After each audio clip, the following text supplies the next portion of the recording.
Cerita diawali dengan Korps Udara Perang Dunia II yang mengoperasikan pesawat pengebom B-24 Liberator di Kepulauan Pasifik. Roger. You confuse all the Pilot the bombardier.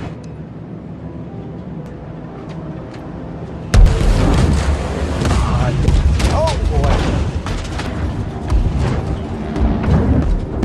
Come on, Sam.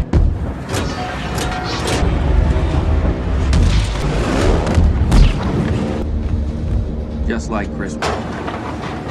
Bombay.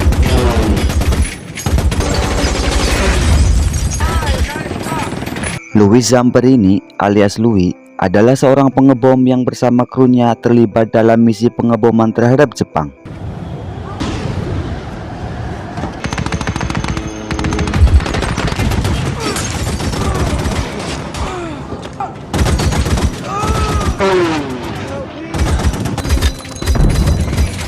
About home, okay?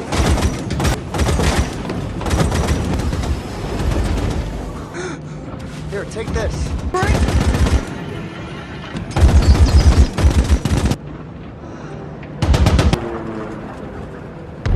Meskipun banyak yang terluka, pilot mereka yang bernama Phil berhasil mendaratkan pesawat walaupun terkena ratusan tembakan. Cerita kemudian flashback ke masa muda Louis yang tinggal di Torrance, California. Dia adalah sosok yang kurang beruntung karena merokok dan minum alkohol pada usia 12 tahun.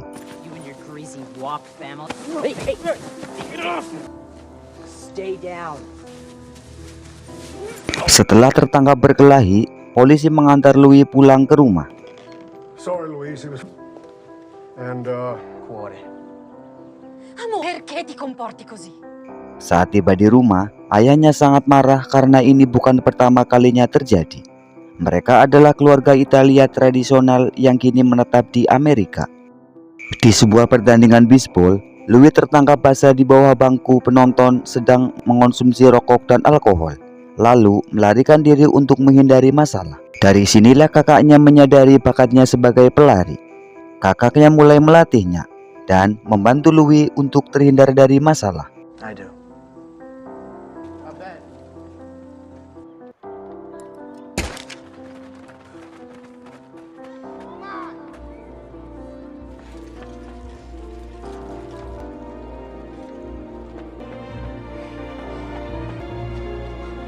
Bertahun-tahun kemudian, Louis menjadi pelari tercepat dalam sejarah sekolah menengahnya dan berhasil lolos ke Olimpiade 1936.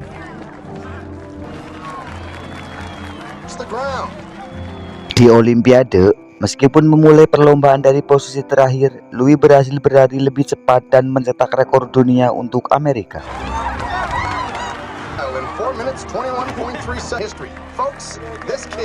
Sementara itu, kru pesawat yang jatuh telah dipindahkan ke Hawaii untuk menunggu penugasan ulang.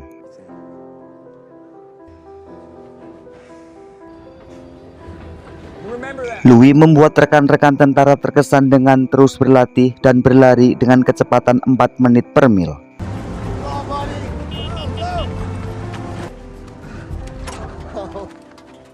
Oh boy. Those boys ditched. They got us a new crew. Mereka kemudian dikirim dalam misi untuk mencari pesawat dan kru yang hilang, tetapi pesawat pengganti yang mereka terima ternyata cacat. Ketika mereka mencari, masalah mekanik menyebabkan pesawat jatuh ke Laut Oahu, menewaskan 8 dari 11 orang di dalamnya. other engines are burning more. What's going on, guys? Water on the right. That's all we got on the... That's everything. Get the rest of us! Last Green Hornet, we are going down. Main brace.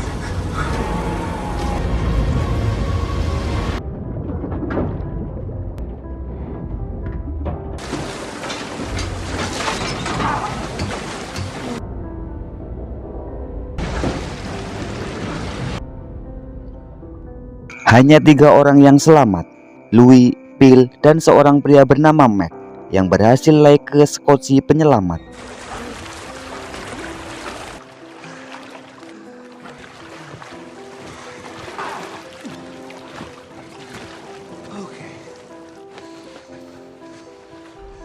Ketiganya berjuang untuk bertahan hidup dengan menyadari jatah makanan yang terbatas. Hanya sepotong coklat di pagi dan malam hari serta beberapa tetes air per hari. We're gonna die. They don't know where we are. Shut up, Mac. We're gonna die out here. Hey, Mac. Chocolate. All right? Yeah? Ketika sebuah pesawat terbang di atas mereka, mereka mencoba memberi sinyal dengan pewarna dan pistol suar. Tetapi tidak ada yang memperhatikan. Hey! Turn around! Son of a bitch. Meski Max semakin putus asa dan kehabisan persediaan, mereka terus bertahan.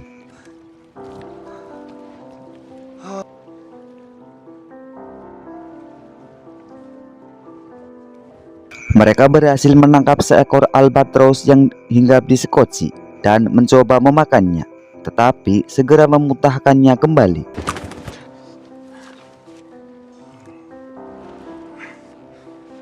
We gotta try.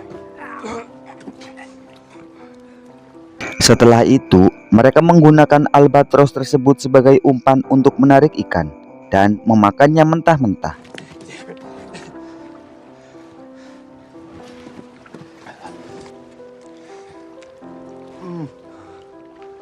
Easy fish. The lemon. Untuk menjaga pikiran mereka tetap tajam, Louis menceritakan betapa mereka akan menyukai gnocchi buatan ibunya dan menjelaskan resepnya. Gnocchi. Italian. Gnocchi like her. First. Namun, situasi mereka semakin kritis. Mereka digigit serangga dan mengalami dehidrasi total. Dalam keadaan putus asa, Phil dan Louis berbicara tentang Tuhan. Phil percaya bahwa ketika saatnya tiba untuk meninggal, seorang malaikat akan memberitahu dia bahwa semua pertanyaannya akan terjawab. 2 hari kemudian, badai besar dengan gelombang setinggi 30 kaki melanda. Louis berdoa kepada Tuhan, berjanji untuk melayaninya seumur hidup jika dia selamat. Mereka semua bertahan hidup meskipun mengalami dehidrasi. Keesokan harinya, Louis terbangun dan menemukan tetesan air hujan. Mereka bertiga dengan gembira mengisi wadah dengan air segar dan meminum tetesan dari langit. 2 hari kemudian, Louis menyerang seekor hiu yang mendekati perahu.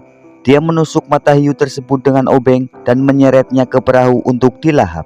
Mereka menunggu pesawat lain terbang di atas mereka dan menembakkan pistol suar untuk menarik perhatian.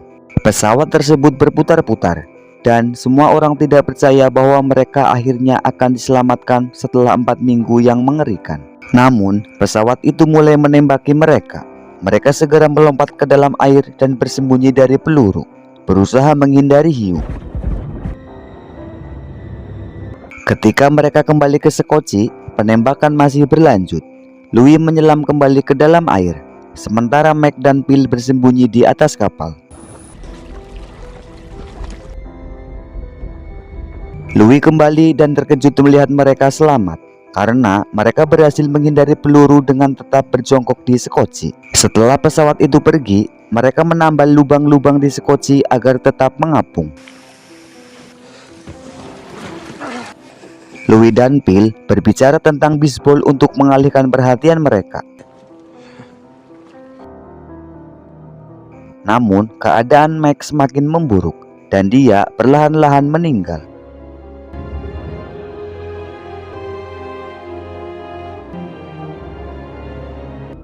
Keduanya terbangun suatu pagi dan mendapat berita baik dan berita buruk. Berita baiknya, sebuah kapal telah menemukan mereka. Berita buruknya, kapal itu milik Jepang dan mereka kini ditangkap.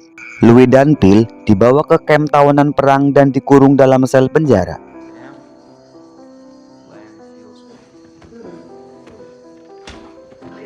Sebuah semangkuk kecil nasi diberikan kepada mereka yang segera dilahap.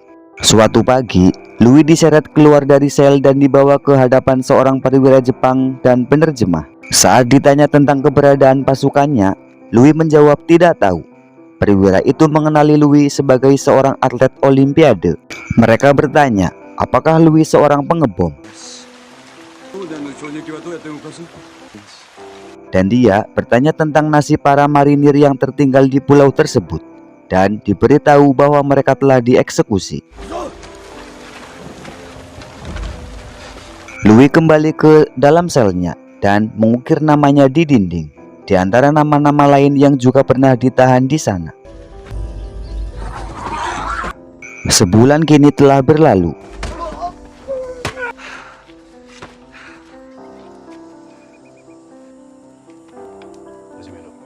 Louis dan Phil diseret keluar dan dipaksa telanjang. Keduanya ketakutan akan kemungkinan dieksekusi.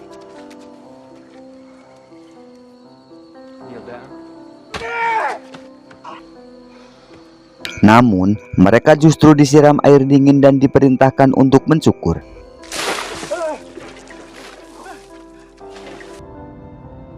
Mereka kemudian dipindahkan ke penjara bersama 40 marinir lainnya.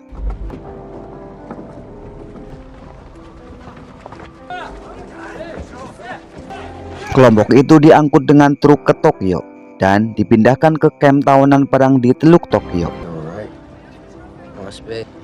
Before they got canceled.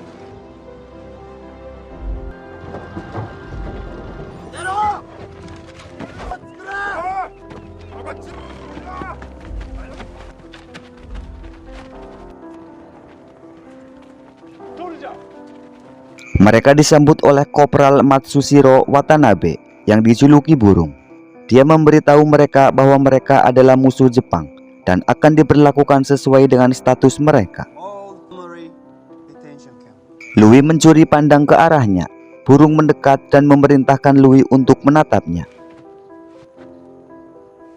Dia memukulnya dengan tongkat kendo.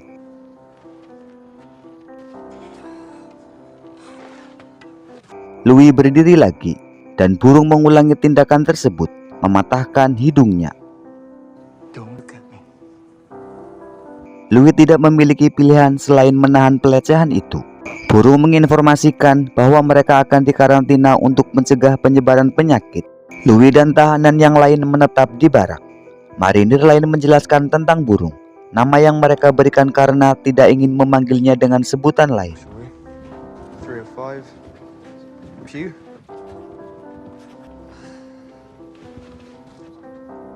Mereka memberitahu Louis bahwa burung adalah sosok yang dibesarkan dengan manja oleh ayahnya. Dia tidak diizinkan menjadi perwira, sehingga kini berusaha mengkompensasi kekurangannya dengan bersikap kejam. Para tahanan dipaksa berolahraga di luar ruangan dalam cuaca yang dingin. Burung mengamati kemampuan mereka.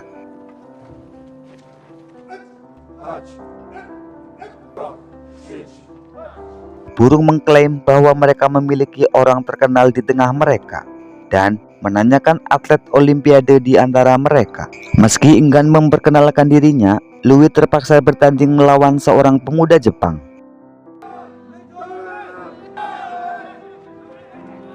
Karena kelelahan dan kelaparan, dia jatuh ke tanah. Burung menyatakan bahwa Louis tidak cukup kuat dan memukulinya. Para tahanan mengikuti berita perang melalui surat kabar yang dicuri dari Jepang. Seorang marinir menggambar peta untuk melacak posisi Amerika. Mereka sepakat untuk tidak membantu musuh, apapun yang terjadi pada mereka.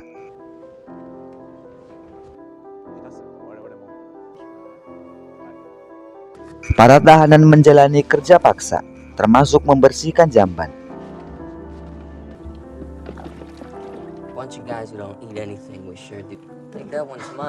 Saat mereka melewati burung dan para penjaga, Louis tersenyum kepada mereka.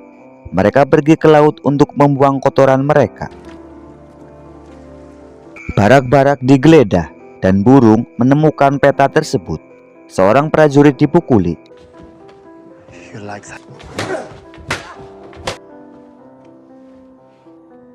Dia mengungkapkan keinginannya untuk menghabisi burung, tetapi diberitahu bahwa dia akan dieksekusi jika mencobanya.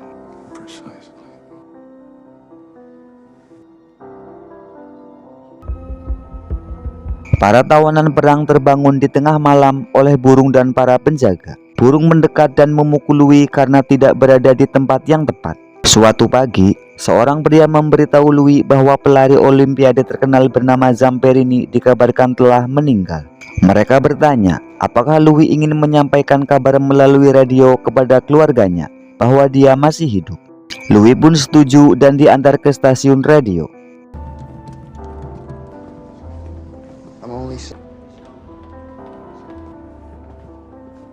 This is the postman calls to Torrance, California, to sound with us.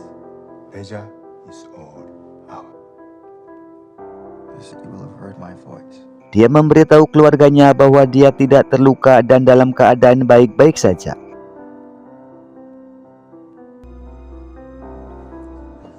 Saat sedang makan di kafetaria, Louis diminta untuk membuat pengumuman You were good. di mana dia berbicara buruk tentang Amerika. Sebagai imbalannya, dia akan menjadi warga negara Jepang dan tidak akan masuk kamp tawanan perang. Namun, dia menolak untuk mengkhianati negaranya. Dia dibawa kembali ke barak. Semua orang berkumpul di luar. Burung mengikat tangan Louis di belakang punggungnya dan berkata, "Kamu seperti diriku." You are like me. I saw it. You'll be my friend. Enemy of Japan. Dia memberitahu yang lain bahwa Louis harus diajari rasa hormat. Lalu memerintahkan lebih dari 200 orang untuk memukulnya. Salah satu temannya menolak. Sure.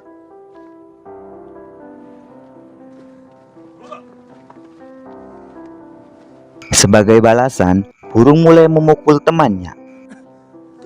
Punch him in the face. Louis kemudian mendorong orang pertama untuk memukulnya. Satu persatu, Louis dipukul, jatuh, dan bangkit kembali untuk menerima pukulan lainnya. Proses ini berlangsung selama berjam-jam. Pipinya terbelah, dia berdarah, dan tidak bisa membuka matanya.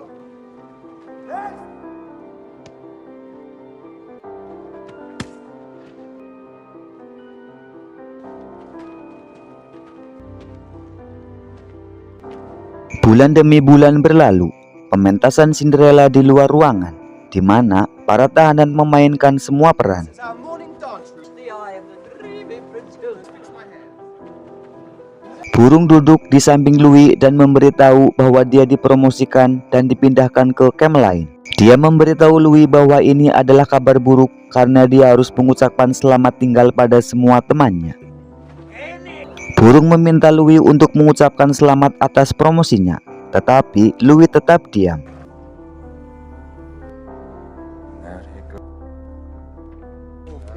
Setelah burung pergi, kehidupan di camp menjadi jauh lebih baik. Pesawat tempur terbang di atas kepala mereka.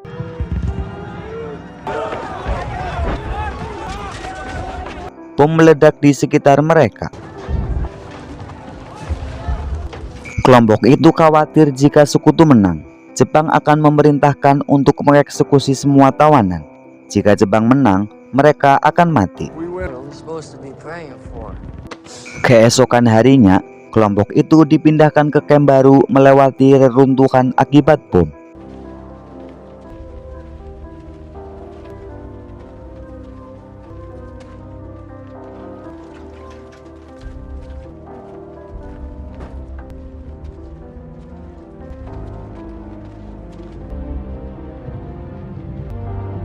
Para tahanan tiba di kamp baru dan dikumpulkan di kompleks tersebut, di mana komandannya adalah burung.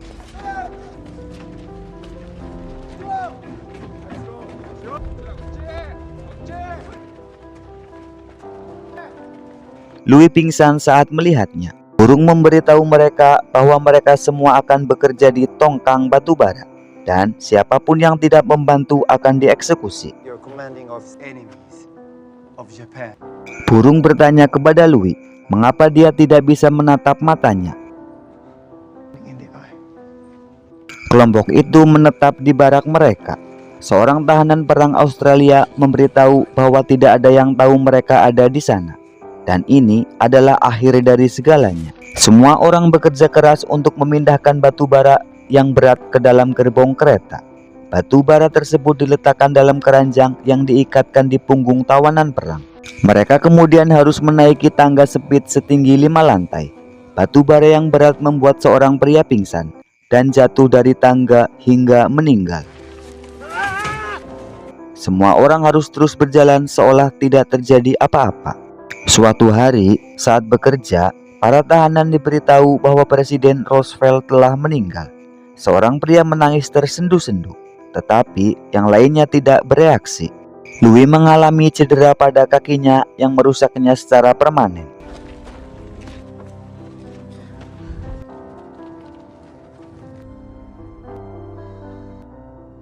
Minggu demi minggu berlalu, dan para pekerja terus bekerja di tongkang batu bara di tengah terik panasnya matahari. Saat bekerja, burung melihat Louis sedang mengistirahatkan kakinya. Dia disuruh untuk berdiri dan mengambil papan kayu setinggi 6 kaki dari tanah.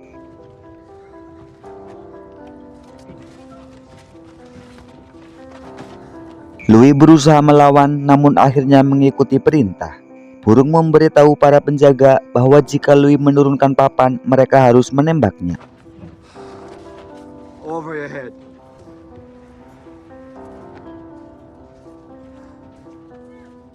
Shoot it. Burung kemudian pergi dan mengawasi dari jauh. Louis berkeringat tetapi terus memegang balok di atas kepalanya.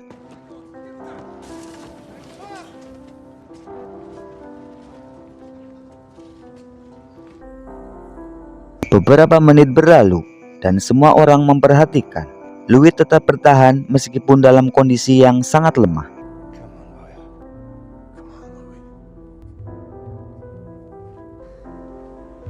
Kini sudah 25 menit Louis memegang papan di atas kepalanya. Burung semakin kesal. Menit demi menit berlalu dan burung sangat marah. Dia meninju perut Louis lalu memukulnya dengan tongkat. Louis menahan semua penyiksaan itu hingga matahari terbenam. Para tahanan kemudian disuruh kembali ke barak.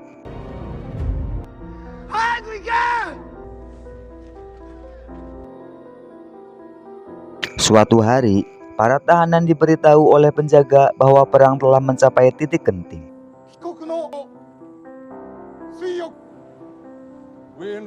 Dan dalam semangat masa depan baru untuk negara mereka, para pria diundang untuk mandi di sungai. Kelompok itu diantar ke sungai oleh penjaga bersenjata yang memegang senapan. Para pria yakin bahwa mereka akan dihabisi.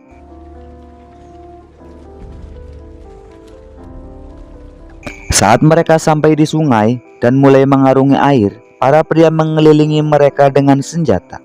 Namun, suasana berubah saat sebuah pesawat pembom Amerika terbang di atas. Dan dalam kode Morse memberitahu bahwa perang telah berakhir. Semua tawanan perang bersorak.